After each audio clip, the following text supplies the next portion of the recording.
Hello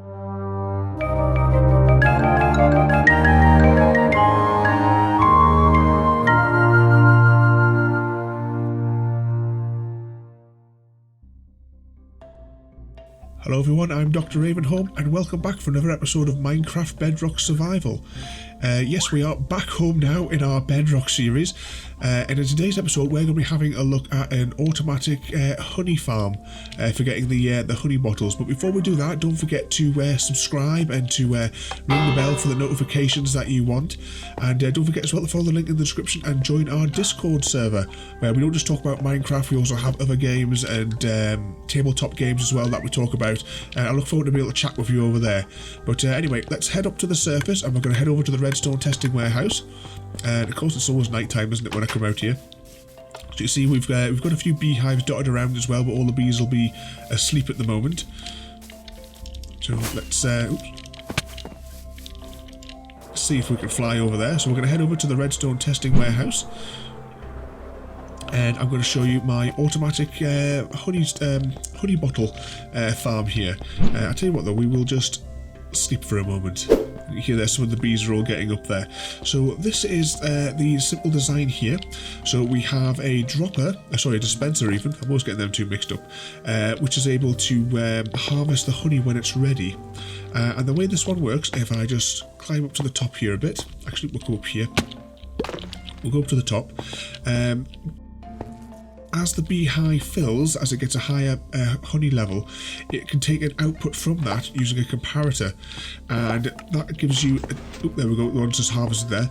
That gives an output of 5 to when it's actually full, and all we have to do is simply loop that around, as you can see here. So we have redstone comes out here, we use transparent blocks so that we can keep the design compact, and we can bring the redstone up here, and then once it touches the top of the beehive, that then powers that, which is then able to send a power signal to the block below it in the dispenser, and the dispenser is full of bottles, and that just simply harvests it. The bottles drop down, and then what we have beneath that, if I hop down here, is an item sorter. And you can see here, this is just a basic item sorter. It's the exact same thing as we have in our bulk storage system beneath us. If we just hop in here, the only difference is the amount of filter blocks. Now, in a normal item sorter for things that stack to 64, you would have 5, 5, 5 and 6 for 21 blocks. However, because this stacks in 18, have we got any full stacks handy? Nope, of course we haven't. If we had a full stack, you see that only stacks in 16 in the honey bottles there, and for that we need a 5, 5, 4, 4 or 18 is all that we need for that. So this is a really nice compact design, doesn't need too much space at all. And what we'll do is I'm going to show you how to build this, and then we're actually going to have a look at my full apiary over there that I've built, where this is actually churning out tons of honey bottles for us. Now, before we get into the tutorial of building this, there is a couple of flaws that I will point out. One is you have to load the bottles manually, and to keep this compact as well, and what I've done is I've made a little walkway underneath.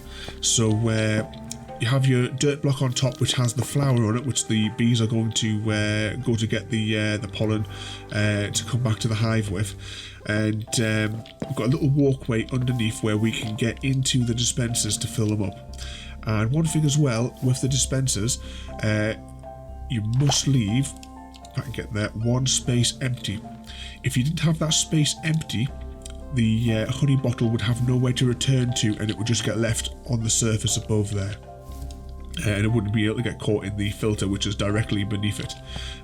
So when you're filling this up, you've got to make sure you've got 8 stacks, or at least 8 slots worth of the glass bottles, and that leaves one space for it to return. And as I said, this means that when when you've got to manually fill it, but if it goes completely empty and the honey then refills up, you will have the problem of this being locked. Now, a couple of ways of solving that lock. One is you can just simply come along, break a piece of the redstone and then replace it, or alternatively you could have this option that I've put at the back, which is a reset. So all that would be simply to do, this is like an optional circuit here. I'm going to come up with some kind of better design to make it a little bit more compact. But all you would simply do is tap that and you're away. Alternatively as well, this particular one, in this example, I've rigged this one so that every time an item is dropped, it does a quick reset. So in theory, if you had all those connected up in a long row, because this is all tileable, so each one of these blades, you can just build these as long as you want, really. You can fill up this entire area, and I'll show you a full sort of like tiled out bladed version over there when we hop over there shortly. But yeah, you could have that just to reset the entire line. Alternatively, though, as we're playing in Bedrock, there is one other option that you could have, though, if we were playing in Java, which isn't available, and that is the mechanic of the redstone ore that you can see here. If we just hop over inside of the warehouse here. Now, if we were playing on Java Edition, every approximately 60 to 70 seconds, this would cause a signal to be sent out to that this observer can pick up. Which will of course then send a signal to do another task. Now we use that in our wool farm, and if you want to see our Java high yield wool farm, I'll pop a link in the description below. But unfortunately this mechanic doesn't work in Bedrock. Otherwise we could have it so that we could just have this send out a signal across that entire line of pistons periodically, and that would randomly basically reset. You see there again, it's that one there just did a temporary reset. That would cause anyway a reset that could go along the entire line of the bees nests, or the beehives even, and that would reset them so that you wouldn't have to worry. You can simply come along whenever you felt like it, fill it up, and then walk away, and the system would reset itself at random intervals. But anyway, now we're going to build this one, and I have everything we need in this one box here. So if we take a little look in here, you'll see here that I have a few different colours of wool, and I've got some lime green stained glass. These blocks here can be any blocks you want. I'm just using two different wool types for illustration purposes, and some same again for the stained glass, which is going to be on the edge of the design, just so that we can see into it as we're working. But these blocks here can be any block that you want. We just need 7 dots of redstone. You will need one beehive, which has got 3 bees in it. We have 3 bees in this one, but whilst I'm building this, because really that should be probably one of the last components that you put in, but just for illustration purposes, I'm going to use a gold block in place of the beehive. And then when we're actually done, I'll show you to swap it around for the real one, just so you can pop that in. We will need 1 dispenser. We have 3 hoppers, some kind of storage. Of course, you can do even more hoppers depending on where you're going to be taking it to. If you're going to take it to like a central storage, like we have in ours, we have all of ours hooked up into our main bulk storage area. You'll need 1 flower, so I'm using the blue orchid because that's my favourite in Minecraft. 4 blocks of glass, some snacks for while you're building, 5 blocks of scaffolding, or whatever other block that you want to use to be able to climb up and down. It's just scaffolding is convenient. A redstone torch, 1 grass block, or dirt block, just anywhere you put that flower on. We have 2 comparators, 1 repeater, and 1 slab. And also we have the 18 honey bottle filters, and then enough bottles to fill that dispenser. I will show you as well the reason that we have the slab is so that using this underground passage we can get in here and we can refill this easily. It just gives us that little bit extra room, because in Bedrock we can't like click through these sort of like gaps or anything like that. But anyway, let's load all this into the inventory, and we will start building. Okay, so we're going to start building this from the bottom. It's important to know where you're wanting your beehive to actually sit, and we'll illustrate that when we go across the road there. And what I'm going to do is I'm going to use the red blocks for the item sorter, which we're going to build first, and we'll use the white blocks on this circuit on the top here. And we're just going to simply build it pretty much in line with that.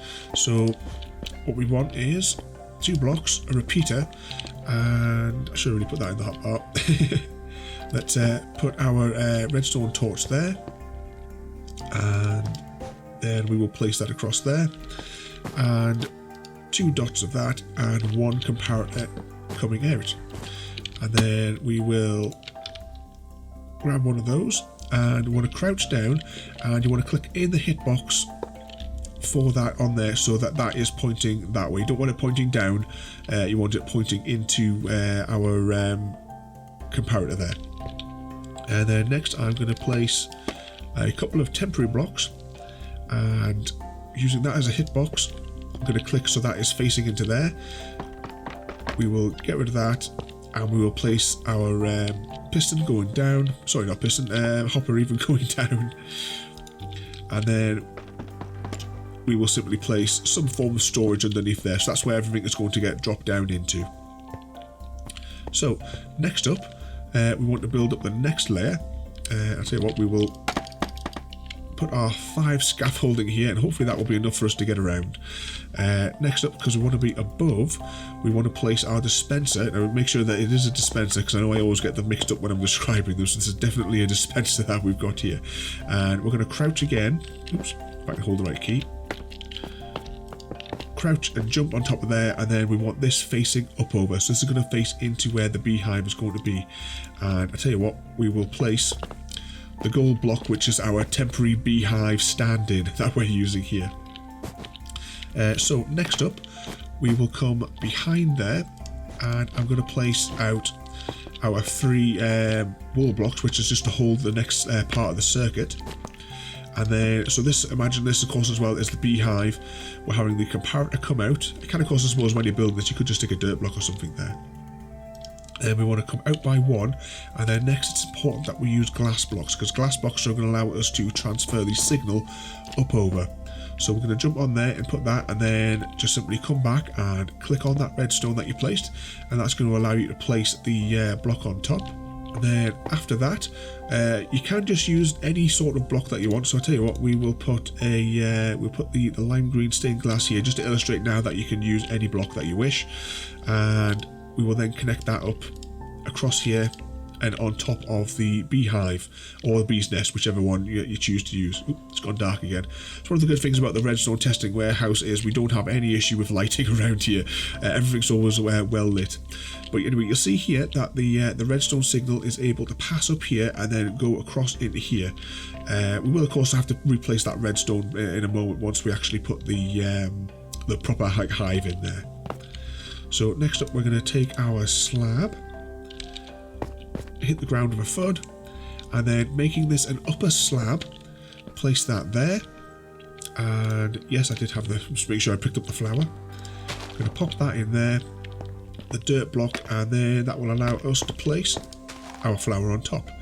Now the next part is simply we're going to encase this area. So as I say, this is all tileable, so each one of these blades can come out, and I'm just going to pop that in there, and another one in there, hit the ground with a thud once more, and place one in front. And that's just to illustrate the edges of our build here.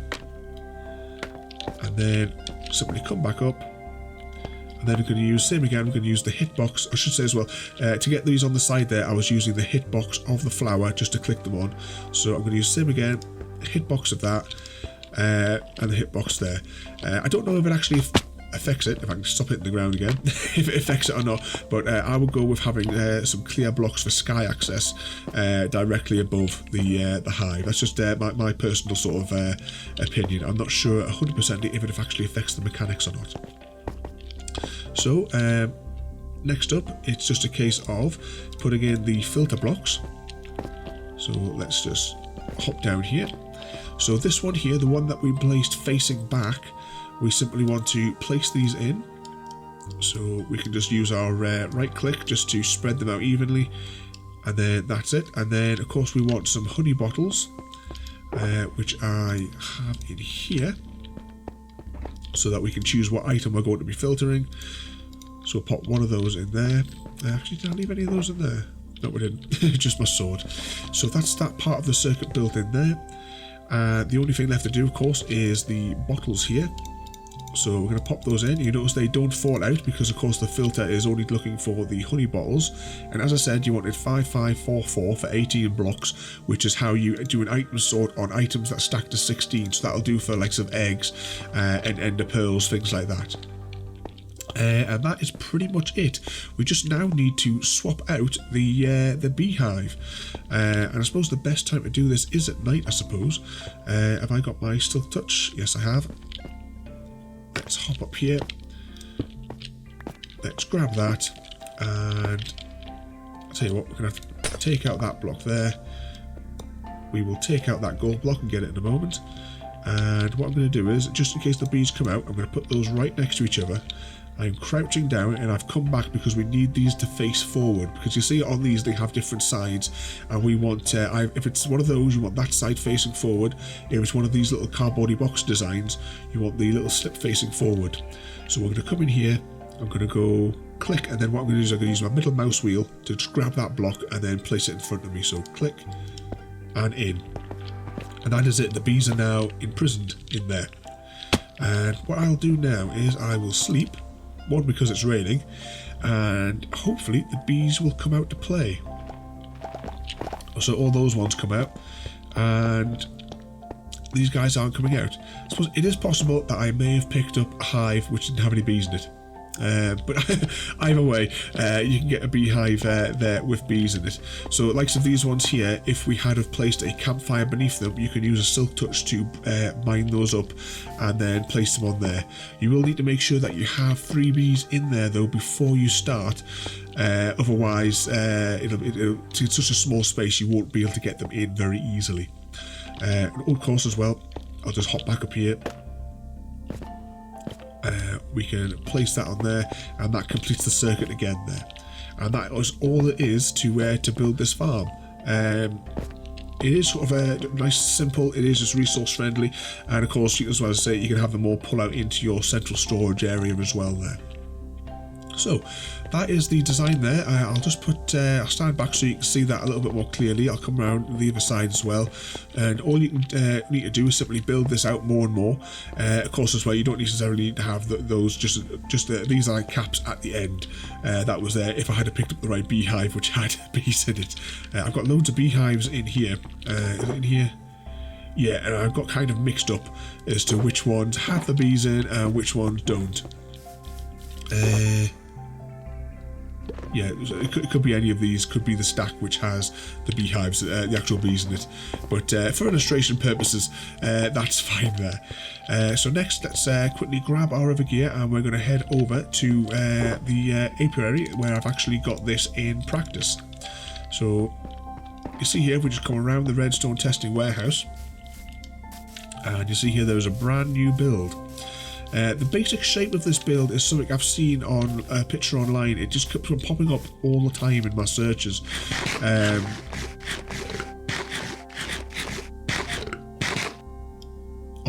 On Pinterest, or however it is that you can pronounce that one there.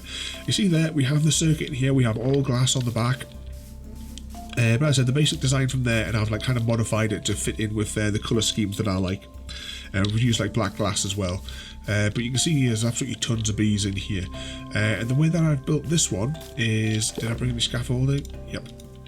So we have the beehives down here. And if I go up here, above them,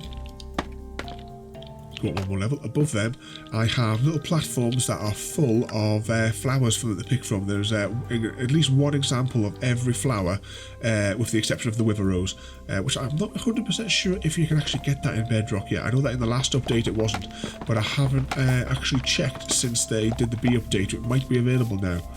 If so, then I'll come up with some sort of episode giving you a tutorial for that at some stage soon. Let's hop into here. I've created like a little airlock on the side here so that we can get in and out really easily. And you see here there's loads and loads of bees. They're all going for all the different flowers that are dotted around. I decided to use the acacia wood because I've never actually used acacia in any of the builds in this world. But you see here the bees are going in and out here. It took absolutely ages. I did want to get this episode out like a few weeks ago, but it just seems to me that bees take absolutely ages to grow up. For the sort of example, I will pop these open as well. This is just to cover up the circuitry, and that is just as well just to cover up the side of the grass blocks, just for appearances. There is like a little reset button in here as well. Let's quickly hop out, and there we go. Before any of them escape, and what I'll do is I'll just take out this block here and come down. And here you can see this is the walkway that I was indicating in the build. So this will produce a little walkway in here, and I can come underneath here and I can take the bottles or restock the bottles, leaving one gap, so that's a place for the honey block, the honey bottle even, to return. And that of course returns to our central storage, because from here we are not that far away from one of the core lines which go back to base, or back to the main part of the base anyway. So this is where some of the farms join together, and these get transported down into central storage. Let's just zoom back down here for a moment. Back up the steps. I have put a few extra things in here as well. Of course, you can see here like the item filters there and what have you. But this lever will lock this hopper, so it means that anything that gets produced, I can lock it here if for some reason I need to keep it here for diagnostic purposes mainly. And here I have a wall of shulkers because I maybe used a bit too much of my glass reserves. I'm gonna have to go mining for sand again. And I've got a good reserve of bottles here, and that will, it's accessible, so I can quickly come and fill this up as I need. And I've just sort of left this running whilst I've been doing other things and pottering around in my Bedrock world here. Let's just pop that in there, and we will head down to our central storage area. We'll just see how much has actually accumulated whilst I've been like pottering around in the world. Yeah, I think it's on this floor. Yeah. Wow, that's a lot more than what I thought was actually going to be produced by that farm, given the time that I've been logged on to this world. But that is a lot. Plus as well, I have some in the chests at the redstone testing warehouse. I don't actually know how many hours that will be. Ooh, we almost died. But I will do some sort of like test on this one here, so just get a little better look at that build there. We'll swoop down. There we go. So I don't think there'll be any worry of this one running out of bottles though for for the moment there. But let's head back over to the redstone testing warehouse. And I will of course as well put some screenshots of this on my website, so I'll just do some like shots here so that you can see the entire structure and it's how easy it is to build, and you of course can make this tileable out any length that you want. I will also be coming up with a one for the honeycomb. I did experiment seeing whether or not this would function for the honeycomb, just by swapping out the number of filter blocks, because honeycomb goes to stacks of 64, so you would need 21 filter blocks for that. But unfortunately, when it harvests them, it drops them, so we possibly could just replace that for a hoppers going down in this sort of space here. It would limit the accessibility to be able to refill. I suppose we could place the build slightly backwards, but I'll come up with that in another tutorial. And I'll also maybe just do a brief video showing the changes that you can have in the Java edition if you were to execute this mechanic here, which sadly doesn't work in Bedrock. Someday hopefully they might make that available in Bedrock, which will be a game changer for some of our builds. Because we're going to be using that in quite a few of our builds that when I show off Java world creations anyway, because I've got a few builds that are coming up that I've been sort of teasing on the Discord server. So same again, definitely join the Discord server. We don't just talk about Minecraft over there. There's a lot of other topics as well to discuss, from things like the tabletop games, D&D, and the likes as well. But anyway, I hope you enjoyed that there. As I said, join us on Discord where we're looking forward to chatting with you. Don't forget to rate, comment, favourite and subscribe, and I'll see you all next time.